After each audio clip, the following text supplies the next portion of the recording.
again, and welcome to Amadeo Dispatch. If this is your first time, we want to welcome you. We are currently in the middle of a series. The series is the Upside Down Kingdom. And tonight we're on our third point. But our first 2 points was in order to become a leader, you must become a servant. And our second one was in order to gain life, you have to die to self. Tonight we're going to be talking about to become rich, you must give money away. And here, if I haven't introduced my husband, Brett, and I'm Tasia. Did I say that earlier? Okay. Well, I'm Tasia. He's Brett. We have been tossing this around for a few days, and I had an approach, and she had an approach, Yes. and then we sit down here to do it, and we kind of had to combine our approaches. And so, basically, it involves what do you consider rich? What do you, what's your definition of rich? And she has no idea about this, but we're going to start off with a joke. Okay. So there's this very wealthy man who he's getting ready to die. He's done great things in his life. God's provided him tons of money. He's built hospitals and treatment centers and taken care of orphans. And before he dies, he's talking to God. He said, "Listen, God, I know it's kind of against policy, but I've worked hard all my life for you. Is there any way I could just take something with me to heaven?" And finally, God consents. And so this guy has all of his belongings converted into gold and put in this suitcase. And so when he reaches the pearly gates, he meets St. Peter. And St. Peter says, "Yeah, I've got a note here about you were bringing something. Can I see what it is?" So he sets the suitcase up, and St. Peter opens it up, and he looks, and he says, You brought pavement?" So that might be kind of a way to define maybe what you think of richness is sometimes the things we think of makes us rich aren't necessarily the things that really makes us rich. Mhm. So peace of mind, comfortable. You see a lot of rich people who are lonely, who don't have anybody. And so how rich are you really if that's, by yourself? You can buy anything you want, but who are you going to share it with? And God doesn't like us comfortable. Oh, no, not at all. We've lived a life of that. And so it's kind of one of those deals of where do you price your value? Is it on a family? And I mean, we are comfortable in our living, and we've worked very hard to create a space that if you didn't take a vacation, you'd still be happy at home. Um, you're not just 2 weeks out of the year ready to leave, and we're comfortable at home. This is where we want to come every night. This is the place that we want to be. And it's all God given. Everything that we've got, the good Lord has provided.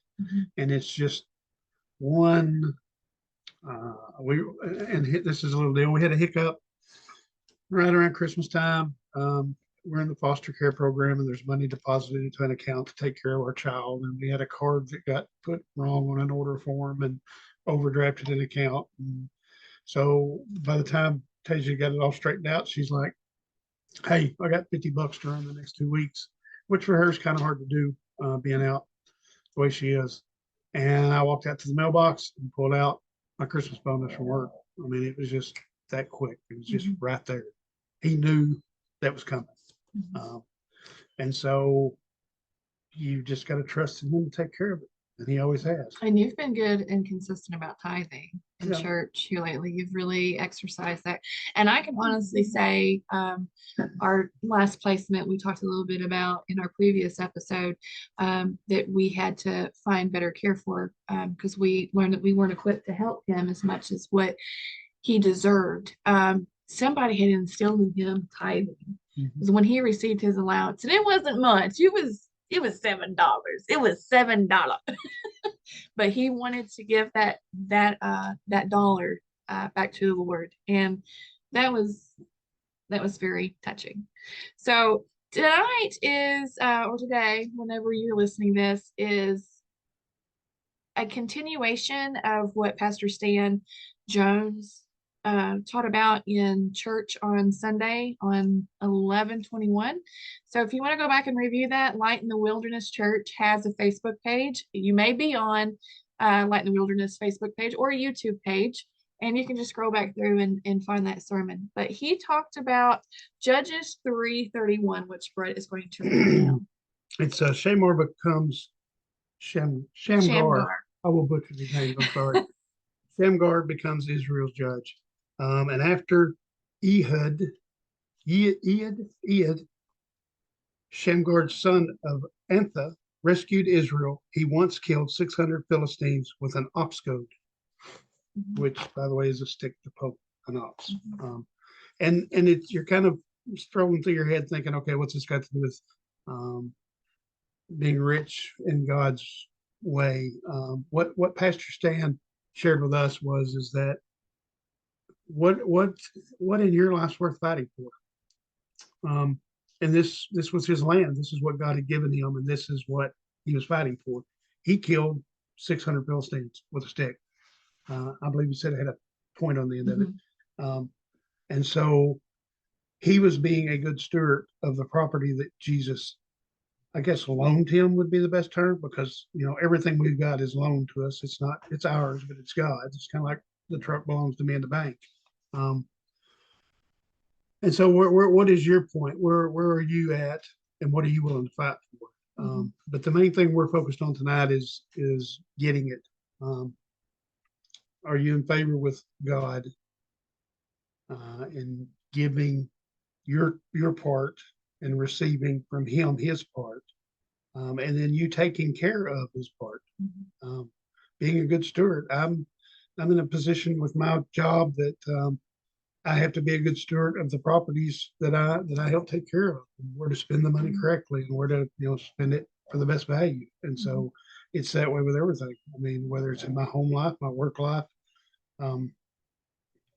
it just we are responsible for that. Yeah. So. And along with that, he emphasized it's God's money anyway. It's God's land anyway. It's God's property. All of it's God's. So when we're oh, I had a joke. You had a joke? I had a joke. Mom joke. Write that down here. Mom joke. Well, I actually put dad joke in the Okay. notes just to make sure, but I'll just go ahead now.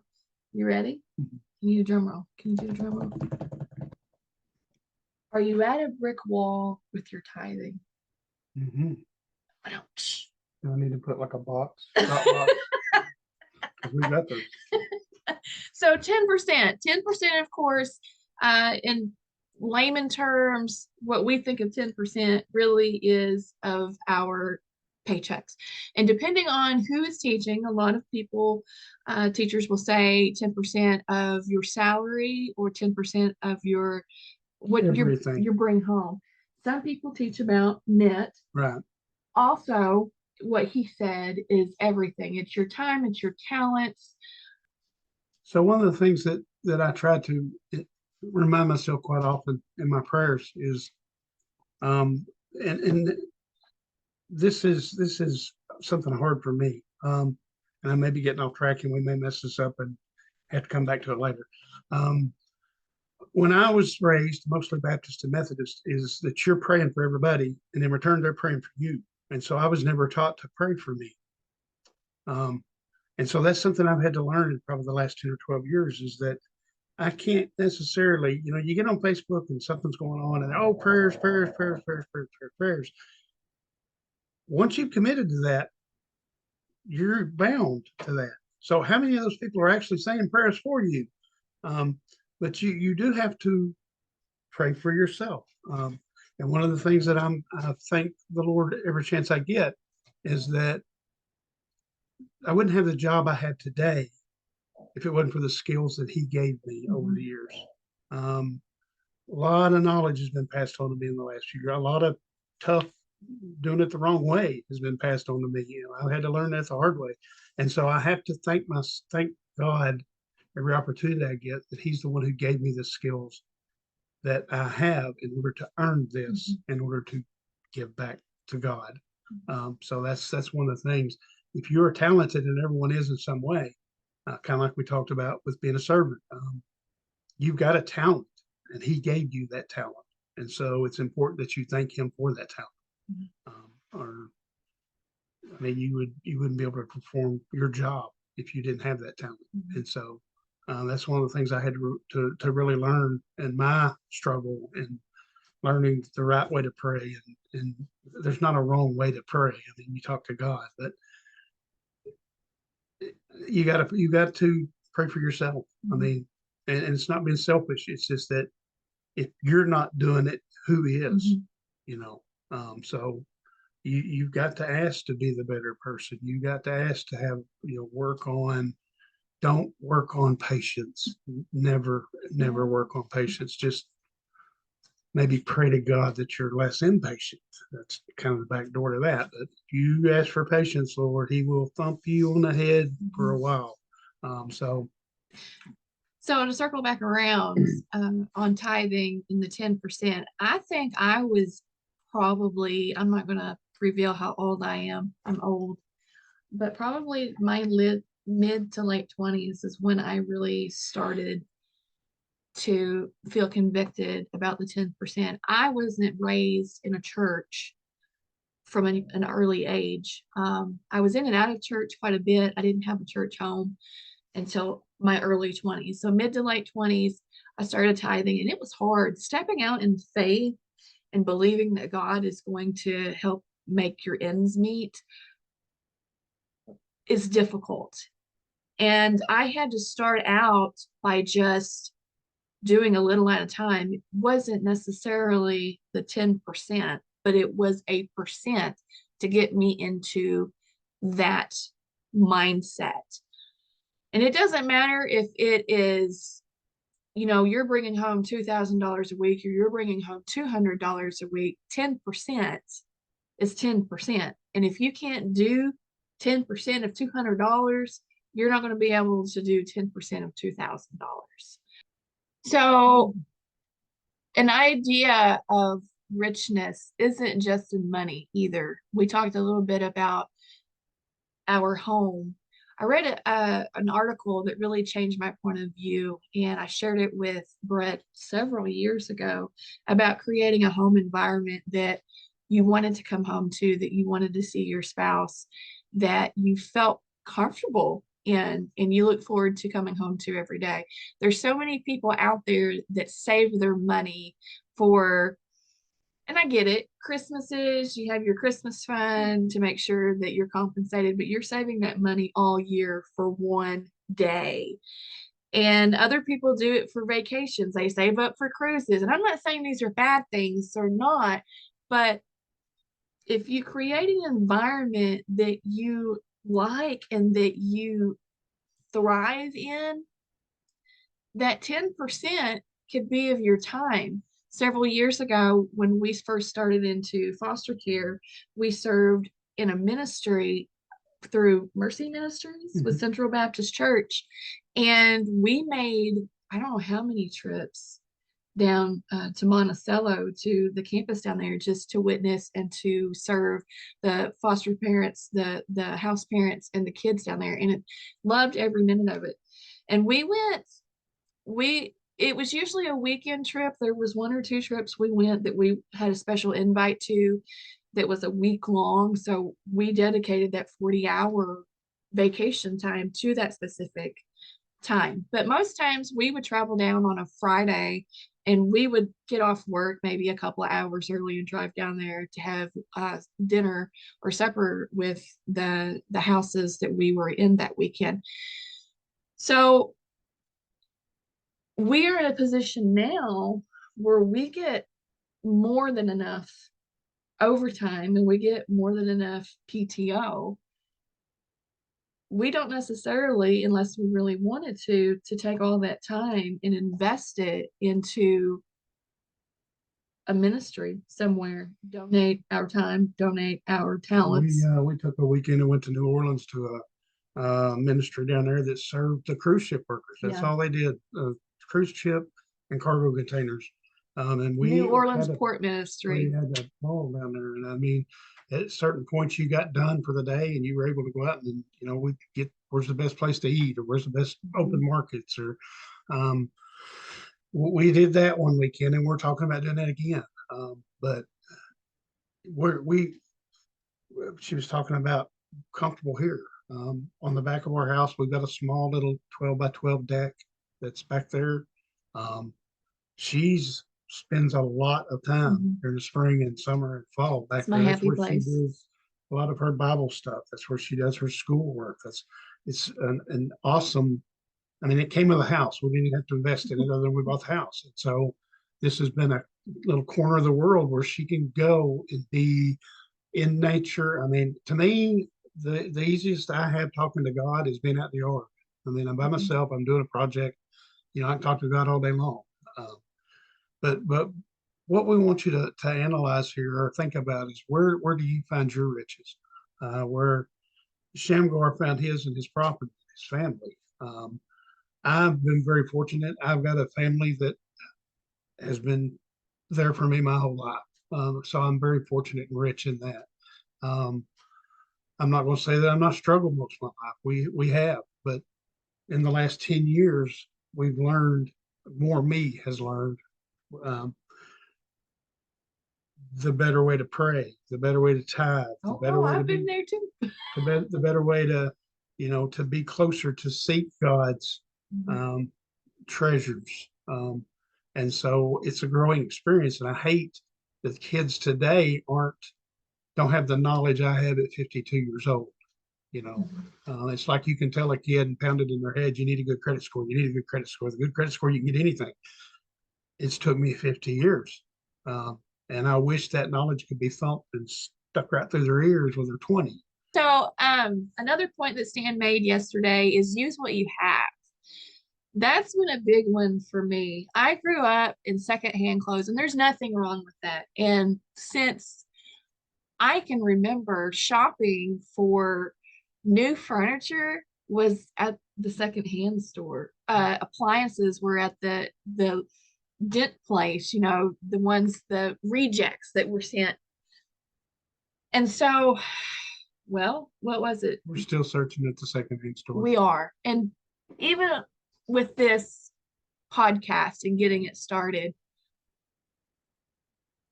God is going to use you if you want to be used. And to kind of correlate with what he said,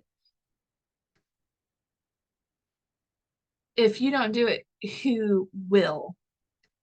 And necessarily, it's not that it won't get done, but it's more along the lines of, are you going to be willing to let God use you? That 10% of time. It is the 10% of time. God wants to be in your life. God wants you to experience new things. And it's what we mentioned earlier about stepping out of your comfort zone. Podcasting is not something that I am very familiar with. And I'm kind of having to educate myself and to do research along the way. But I've discovered, talking with our pastor has a background in drama. He's able to give tips and pointers about our backgrounds and about our cameras and whatnot. And we have a great media team that's able to also help with graphics, that's able to tell us what programs, software that we need to use and what platforms we need to be on. And even today, like, the church we're this position that we're in, we're kind of worried about lighting. I have a whole ton of photography stuff, lights and whatnot, that I just put in the car for new other podcasts, other episodes that are coming up. So The old saying is he don't call the qualified, he qualifies the called. yeah, that's more along the lines. That's what I'm trying to say. He he's not going to have you go out on a limb to put yourself into limbo. It's more along the lines of trust. Do you trust him enough to be able to follow him with that 10%? And it's not near as hard as what it used to be in Old Testament times, because Old Testament times it used to be you sacrificed the best meats and you gave the best crops and Sometimes firstborn. firstborn. Yeah. So nowadays it's hard to think about those things. You think, oh, our ancestors did that. But nowadays, especially with inflation, what are you looking for? Cash is hiding. Yes. The firstborn. In case you hear snoring, we have a Shih Tzu. He's 13 years old, and he likes to put his 10 cents, his 10% in there. too. What do you think is worth fighting for? What is valuable to you? My family probably would be my number one.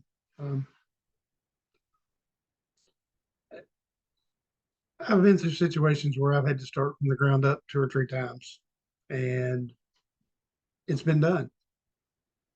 When you get to a point where your back's against the wall and this is your option, then you start realizing it really wasn't that valuable anyway. You know, I hate to lose this or I hate to lose that, but I can live without it. And I've had to do that a couple times. We both have. And so material things are just material things. I mean, I learned a hard lesson with a pickup truck that was the pride and joy I'd ever had. I got to keep it a year. And once it got wrecked, I really got humbled with I might have taken a little bit too much stock in that truck. So now my truck is a work truck. That's what it's here for. And it's a nice truck. It's the nicest truck I've ever owned. But there's more important things in life than that truck. We were very humbled by the Jesus car. Yeah. It only had for more than a year. Yeah. So probably family would be the biggest thing. Church, God, family. That's probably going to be the biggest fighting points that I consider. And that's probably something I need to work on. Fighting probably a little harder for God than what I'm used to. It's coming. It's going to come to the point where we're going to have to say, I am a Christian. I'm a follower of Jesus Christ. You're going to have to stand up and say that. If not, then deny. So Simon Peter, when the rooster crows. Yep. I just keep circling back in my head, and I don't know if it's worth fighting for. I have a fear of our house catching on fire. It's probably an unhealthy fear, and that's terrible. We're both volunteer firefighters, and we didn't probably shouldn't tell this, but we didn't have a fire extinguisher in our kitchen until we opened up as a licensed foster home. But I have all of my pictures. If you heard that, that was Cash. I have all of my pictures right behind our front door. So if access to the front door is available, my pictures will be out. And our keys are right there too to pull the vehicles away from the house also. People used to laugh at me because I lived in a trailer and they'd send the tornado siren out and I'd go grab a gun. And they're like, why are you grabbing a gun? I never thought of the gun. The gun. Well, it's probably the thing I've got that is worth something. So if I lose everything, here's a start. And that was always kind of my thoughts about that. Was never thought about that. So that concludes episode 3. We're glad that you stuck with us with the 3rd episode, and we hope that you will come back when we continue on and conclude this study in leadership on our 4th point. So don't forget to like and share. Put a comment in for us. If you have any questions, if you have any ideas about new episodes, we're more than willing to listen. And keep in mind, this is just the 3rd episode. Yeah. We can't go nowhere but up, right? We hope. 10% of our time, right? See you guys later.